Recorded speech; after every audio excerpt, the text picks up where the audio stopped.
Admit card নিয়ে কি আপনি বলতে পারবেন যেটা আমার ড্রাইভিং লাইসেন্স? তাহলে এটা কি বৈধ না অবৈধ? অবৈধ। এখন আমি কি আপনার ড্রাইভিং লাইসেন্সের মামলা করতে পারি?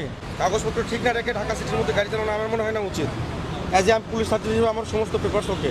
এই লাইসেন্সটা পরীক্ষার ডেট ছিল কবে? আমি একটু অসুস্থ ছিলাম। আমি বলিনি, আমি যেটা আপনাকে জিজ্ঞেস করছি সেটা আপনি বরাবর উত্তর দেন। আপনি কি ছিলেন, আপনি কি করেন না করেন এইগুলো অন ক্যামেরাতে বলেন না। 24-এ ছিল। 10/9/24 আপনি পরীক্ষা দেননি? না, বাট টাকা জমা পরীক্ষা দেননি আপনি এটা বলেন। আচ্ছা, এখানে পাস আর ফেল লেখা আছে, এটা হচ্ছে আপনার অ্যাডমিট কার্ড। হ্যাঁ। অ্যাডমিট কার্ড নিয়ে কি আপনি বলতে পারবেন যেটা আমার ড্রাইভিং লাইসেন্স, ডেলিভারি স্লিপ? না, ঠিক আছে। তাহলে এটা কি বৈধ না অবৈধ? অবৈধ। এখন আমি কি আপনার ড্রাইভিং লাইসেন্সের মামলা করতে পারি? দয়া করে আমাকে একটু যদি দয়া না, আমি করতে পারি কিনা? হ্যাঁ করতে পারেন, Okay, কিন্তু fine. ভাইয়া আপনি কিন্তু স্টেটমেন্ট দিয়েছেন।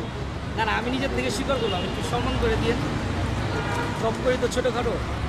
আমি এখন যদি আপনাকে এক্সকিউজ করি, আপনি পরবর্তীতে এক্সকিউজ পাবেন না তো। তো আপনার ড্রাইভিং লাইসেন্স নেই, আপনি ঢাকা সিটির মধ্যে গাড়ি চালাচ্ছেন, আপনার প্রত্যেকটা সিগনালে আপনার ধরবে আপনার ড্রাইভিং লাইসেন্স, তার জন্য আপনার মামলা দেবে। কাগজপত্র ঠিক না রেখে ঢাকা সিটির মধ্যে গাড়ি চালানো আমার মনে হয় না উচিত। অ্যাজ এ আমি পুলিশ ছাত্র হিসেবে আমার সমস্ত পেপারস ওকে।